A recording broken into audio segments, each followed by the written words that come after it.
Welcome back to my channel. Madhu তোমার সঙ্গে আছো, আজকে তোমার খুব ভালো আছো আর আমিও খুব ভালো আছি। তো আজকে রান্না করব আলু দিয়ে, ফুলকপি দিয়ে, মাছ দিয়ে আর হচ্ছে টমেটো দিয়ে তরকারি।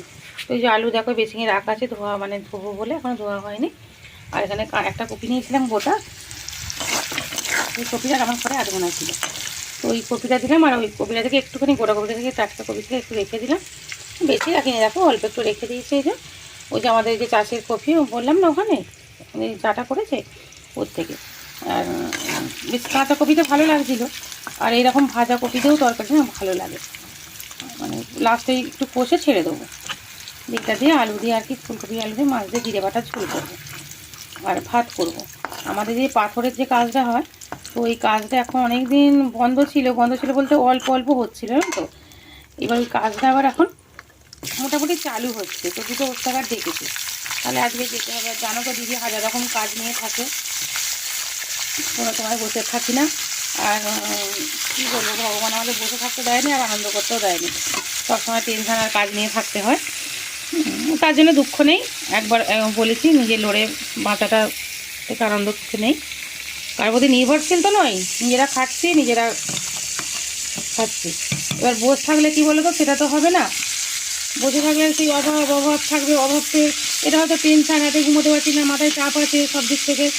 কিছু নিজেরা যেহেতু অনেকটাই কষ্ট করি, চেষ্টা করি সব দিক থেকে, তোমরা ভিডিওটা দেখতেও পাচ্ছ যে দিদি কতটা চেষ্টা করে বা কষ্ট করে। যার জন্য ভিডিও আজ পর্যন্ত একটা ফোন কিনে উঠতে পারলাম না যে আমি ভিডিও করে সব কিছু তোমাদের সাথে সব কিছু শেয়ার করবো।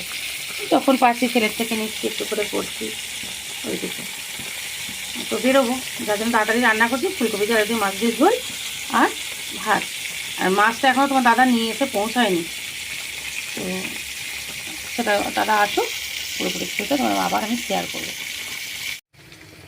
ফুলকপি ভাজা হয়ে গেছে, আর এখানে ওই যে আলুটা এবার ভাজছি, দেখতে পাচ্ছি হাতের ছাপটা পড়ছে। এই যে আলু ভাজছি, আর এখানে ভাতটা এবার হয়ে গেছে। এবার ভাতটা নামাবার সময় হয়ে গেছে, ভাতটা নামাবো। যে দাদা কাতলা মাছ নিয়ে চলে এসছে, দেখো কাতলা মাছ দিয়ে বলেই তো দিলাম। আর এদিকে দেখো ফুলকপি আলু আমার ভাজা হয়ে গেছে, আর এখানে কড়াইয়ে তেল গরম বসিয়েছি। তেলটা গরম হয়ে গেলে মাছটা দিয়ে দেবো। এই যে 3 পিস মাছ দেখেছেন, সেটা 3 পিস মাছ নিয়েছে, ভাজটা দিয়ে দিলাম।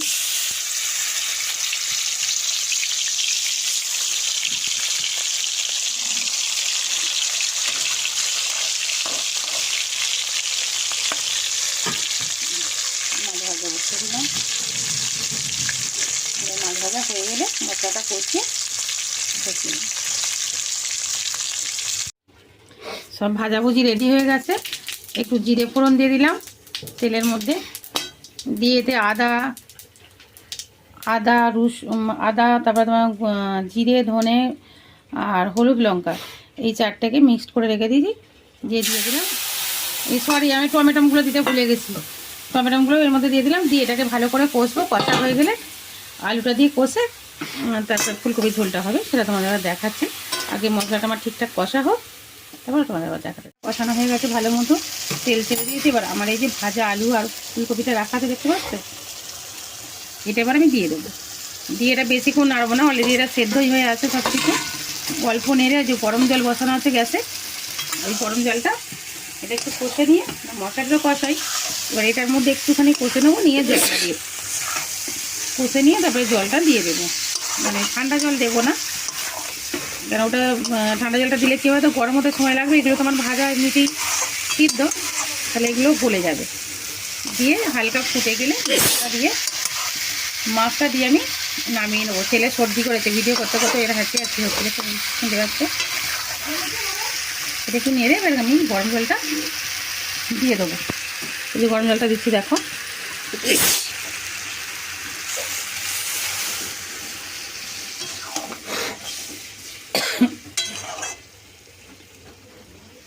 এটা একটু এর মধ্যে একটুখানি এটা ফুটে গেলেই মাছটা দিয়ে দেবো, মাছটা ঝোলটা কমপ্লিট হয়ে যাবে। এই দেখো আমার হয়ে গেল ফুলকপি দিয়ে আলু দিয়ে মাছ দিয়ে জিরে বাটার ঝোল। দেখতে পাচ্ছ।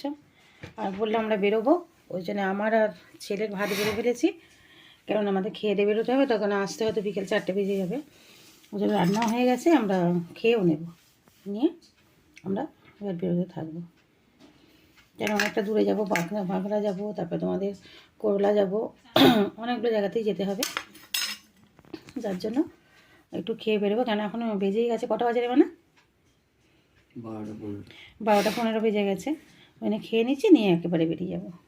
একটু তাড়াতাড়ি বেরোতাম, আর প্রচণ্ড হাওয়া দিচ্ছে, ঠান্ডা, যে একটু বরঞ্চ রান্না করে খেয়ে গেলে। আর একটা দিকে কী বলতো, ঠান্ডা তো আছে, আর একদিকে হচ্ছে কী বলতো, এই রান্না না করে গেলে টেনশন, আমি গিয়ে রান্না করতে পারি, রান্না ভালো করে একটু ঘুরে কাজটা করতে পারবো না। যে রান্না করে খাওয়া দাওয়া করে দাদার খাবার গুছিয়ে রেখে আমি আর ছেলে বেরিয়ে যাব। টাটা বন্ধুরা, সবাই ভালো থেকো। আর আমিও খুব ভালো আছি, আনন্দে আছি, তোমরাও আনন্দে থেকো, ভালো থেকো। রাখলাম।